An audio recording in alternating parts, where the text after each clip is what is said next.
Welcome to Lost in the Lakes, and today we're on a main road.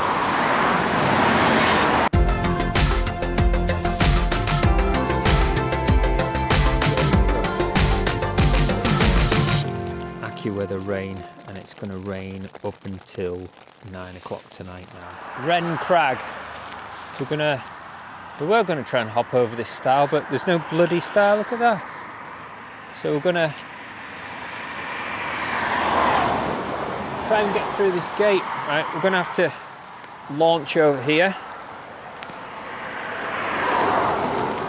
Thankfully, there's still some steps. I don't know what's happened to that. Right, just being careful down here because it's a bit slippy and wet. Right, we're into the Lake District. Well, we already are, but look at this under this bridge here. I've never seen this little footpath and a path under the bridge. Right, so we're going to go up here. This place where we're going is Wren Crag, and as you can tell, we start off right next to the sort of main artery of the Lake District. It's the road that goes from Keswick all the way down to Windermere through to Kendal. So quite a busy road, but the best parking for this is right on the road itself. So haven't been here for over 12, 13 years, over 13 years, maybe 15 years. Last time I was here with geocaching, had a look, and most of the geocaches are still there. If anyone doesn't know what they are, it's an online sort of game, online and offline I suppose, where little trinkets are hidden around the whole world. Actually, you'll be surprised how vast it is, and there's quite a bit in the Lake District as well. I used to do it quite a lot when I was walking the dog. I think I had about 140 finds, maybe a bit more. I'm still signed up, and I still every now and again when I remember, see if I can find one. I think I did one in a video, Carrickfell. There was one up there I did. In fact, up here, I walked the whole ridge and found quite a lot. But looking back, it looks like there's more now. So it's still a sort of ever-increasing game. More accessible, I suppose. Now with sat-navs being everywhere. Coming up pretty steep up here. You can see Raven Crag opposite there. That's where quite a lot of people camp. Quite an Instagram sort of famous cliff. Again, I've done a video on that, which was supposed to be have a nice walk, and then I realised how much of a mess it is up there. So I pretty much vowed myself never to go up there. Unless things calm down and it gets cleared up. Word's getting about a bit more now. In the local paper, I've read that the police are going to be active on Derwentwater for people fly camping. I mean, it's a bit late in the season now. It's October, so there's end of October. Sorry, it's the 1st of November today. It was Halloween yesterday. It's a bit late, really. I mean, but better late than never, I suppose. And hopefully, they jump on it for next year, because obviously, people that are camping these sort of days coming out to enjoy it, I think. Right, not a bad little viewpoint here. Bit of a crag down there. So we're just looking down into Thormere Valley. We can't quite see Thormere. I don't think we're going to get high enough because we've got this great big hill in the way to actually see the lake. Still got a fair bit of a climb to do. So hopefully, we're going to try and get over to the left, so hopefully we can see. I mean, the lake just starts over there. Look at these green sort of undulating hills. They look like a They remind me of some sort of cartoon. I mean, they're so green and just, yeah, just so nice. Right, just coming over to this other little viewing point here. I think this is more of an access to get back down. Now I'm envisaging this being quite quiet, as it's the opposite side to the busy part, which is over there.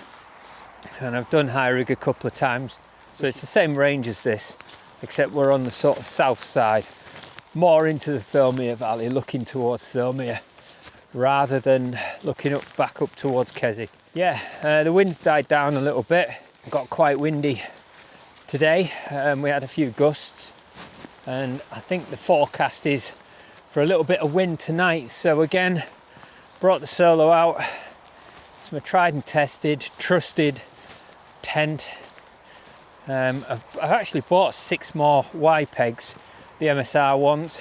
They're half the price of the Hilleberg equivalent, and I think pretty much using the same aluminium. Hilleberg used DAC. MSR, I'm not sure really. Maybe have a look on the pegs, see if it says anything. I'm thinking Eastern, but I would imagine it would be the same sort of T6 aluminium as DAC. I don't think there's any sort of secret sauce there. Aluminium is a certainly tried and tested metal throughout the whole industry, from sort of planes and stuff like that to motorbikes, mountain bikes, even cars use quite a bit of aluminium. So yeah, I think it is a tried and tested metal, so it's quite easy to get a good aluminium peg. Well, I hope it. Well, these, yeah, I've had these pegs before. I've hammered them in with rocks, and they're pretty bomb proof. I've hammered them into the same rock as a DAC Hilleberg one, and the same sort of damage. You know, just cutting the anodized off them a little bit. I don't think there's anything much better than either or. So I'll just stick with half the price on that one, thank you. Okay, we're just starting the next climb. That viewpoint was just over there, just under these trees. Okay, this looks a bit dodgy. It's touching the ground, but that's actually split. But we'll just keep on going underneath there. Lots of acorns. Yeah, so I'm hoping to get a view of something over down this sort of valley. Like I say, Wren Crag is one I haven't been up for a long time. I'm kind of guessing that there's going to be a campsite on the top, or a pitch on the top there. Just deciding which way to go. That's looking a little bit slippy, so I'm going to venture up this way. A little bit more exposed, but to me it feels a lot safer. Yeah, so this is one I'm pretty sure I'll get a pitch on there, but I've got copious amounts of pegs, and I've got the Hilleberg solo, so I think we'll be pretty good in any weather. One mistake I did do is last week I got a bit of condensation on the tent. It took a while to dry, and I thought the whole tent was dry, but when I opened it out just to sort of repack it, I noticed there's still a bit of condensation on it. So I'm hoping for a bit of wind actually, just to sort of dry the tent out. I'll keep the door open for as long as I can. There is a forecast for rain at about 8 o'clock, 8 o'clock, but we should be well pitched by then. If not, I'll be back home. It's sunset, it's 4:30 now. We need to really get going. What time are we on? Oh, it's 4:30, so sun is setting. But again, pretty confident setting this thing up in the dark. It's as long as I can find a pitch, should be all right. I've set this tent up in the dark a couple of times last year. Yeah, I think that's the steep part over. We're only going to be is it 303 meters, something like that. So this is where it kind of splits off. Oh, look at that. We've got a view of the lake. You can just see the dam and a bit of the lake. And we can see a bit more down Thomea there. So still got a bit to climb. Looks like there's a possible camping spot over there. I think this place 4 weeks ago, when all this bracken was up, it'll be a lot harder to try and find a pitch. But you can pretty much see where to go, and you could actually pitch on the bracken now. Right, let's carry on up a bit further. This might be coming up to the top. We have got another viewpoint, not a point I would camp. I won't bother camping here. I mean, it would be nice, but I think we're going to carry on up a bit further. Okay, just another little bit further up here, we've got an opening. And again, this is, I think when I came down here, I pretty much had enough of geocaching, and I wasn't looking for campsites, but I probably didn't look over this little viewpoint. We'll see what it's like. I mean, we're looking directly on Raven Crag. It is pretty rocky. There'd be no pitching a tent on that. All this, and I reckon Raven Crag. Actually, no. With the wind coming this way, I think they'll be all right up there. Actually, it'll be fairly shaded. Another little rocky scramble here. Quite easy because it's quite steppy. Quite grippy rock as well. And then another little viewpoint. Trees are in the way at the moment, so we're going to carry on along here and up onto that ridge. Right, this is us onto the more open fell tops. You can see the lake a bit better now. We've got a tree here that's been blown down. Must have been some crazy winds. The prevailing is the way it's going actually. Looks like it's been blown down a while. Look at that. Them roots have had a hard time getting through this. So we'll climb over here. And there we go, right across the footpath. How convenient. This is more like it. This grass here, although a bit lumpy, it'll do. So we've got a pitch we can have there, looking back towards Blencathra. Come over here, have a quick look over here. I'd like somewhere that's just a bit off the path. Beggars can't be choosers, eh? This is coming towards the crag here. It's looking a bit lumpy, and then it just dives off down there. Yeah, the wind is coming straight up. Our fail-safe. Oh, here we go. Someone's had a campfire here. Right, looks like a few people have actually pitched here. It's actually quite flat. It's definitely not sheep because there's not that many sheep droppings. So we're going to carry on. So that is our fail-safe camp. But because of that burn mark, I think we're going to try. There's a little crag over there. Does mean dropping down here. But I don't think it's too harsh to get down and up. Nah, it looks all right to me. Just going to veer off a little bit here, just because. I'll go down here and then over onto that little pitch over there. Or we might go up. The path actually goes up here onto that section. You just see the fell runners going up now. Then we might have to drop back down. I think we'll just pop over here and see what we've got. Okay, again, another fail-safe next to the path of here, or we can drop down to where this tarn is. Probably a little bit boggy down there, but I think we're going to head over this direction, see what we can find. Yeah, this is a bit lumpy here. I'm just following this little footpath, which is probably a sheep trail. Yeah, it cuts through here. Yeah, there's definitely nothing here. looking back at that point there, that's probably a nice little place to go. Footpath is there, so we're a good 100 metres away.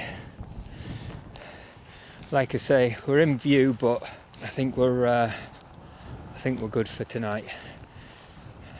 Right, although we've got blue skies above us, we've got that coming our way. The camera always makes it look a lot nicer, but I can assure you it's dark and looks like rain. So I'm going to get this thing pitched up. I'm going to get all these pegs in that I've got, all my MSR pegs, and yeah, I think this is good. This is probably good for a few tents actually, you know. Right, well, I'll get mine up and then we can see. Right, looks like I wasn't recording any of that. Great stuff. Don't know how far we got with that, but I was trying to set this Hilleberg up. I think we've got the rain coming in now. Yeah, it's certainly getting dark now. Don't know if you can see down there. All the cars have lights on now. There's a camping place down the road there that's got lights on. And this is we're looking down on the dual carriageway here. We're not far off the road itself, but this will die off. You know, this is still 5 o'clock, people coming home, people going for a last Saturday night before they leave after the half term. And we're here. Right, well, I'm in, set up, kind of. As you can see, the temperatures are getting cold. I forgot my thermometer, so I can't really tell how cold it is, but I'm just sort of sitting here. I took my waterproof jacket off. I didn't realise, well, I should have realised, that it's all wet, and I had a massive, I've been rubbing my back on the back of this tent, so it was all wet, so I've spent a minute just trying to dry it out. So with the wind tonight, I think it should dry out. I don't think the forecast is for rain until the morning, so the inside of it should get nicely aired. I might just keep this open, this side of it open a bit longer than normal. Still can't see a sunset, so the clouds are quite patchy at the minute, and yeah, I think it's forecast just for more of this really. So I'm getting a little bit chilly, so I'm going to put my down jacket on, and thankfully I brought my down pants as well. I didn't think it was going to be this cold. Jumped into my sleeping bag, but it's 5:30, so I've got things to do, got tea to make and all that kind of jazz. Well, that's changed. The wind has just shook this tent like anything. Just quickly put the camera on record. We went from lovely calm weather, and the rain came in. I zipped down the tent thinking, oh, I'll just have a look, and it just shot straight in on my face. So yeah, I'm really glad I went for this tent tonight. Yeah, so you can see it pushing in on the tent there. That's quite normal, but it really shook the tent for a second then. And it's cold as well. It's just had a look at the temperature. 7 degrees down on ground floor. I'm 1,000 foot up, so we're probably, what's it, dew point 4 degrees. Okay, no, it's dropped 4 degrees now. Yeah, so we're at 4 degrees now, and I think it's about right. So I think I'm going to have a coffee. We're still, it's 20 to 7 now. A small coffee, not much coffee in it. I want to sleep tonight, and I think it was last week or the week before I went a little bit too much on this. Yeah, I think one little dollop will do.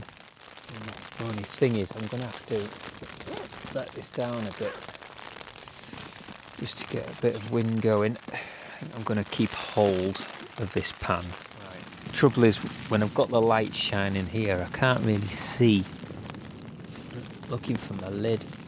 Ooh. Glad I bought my down pants today, actually.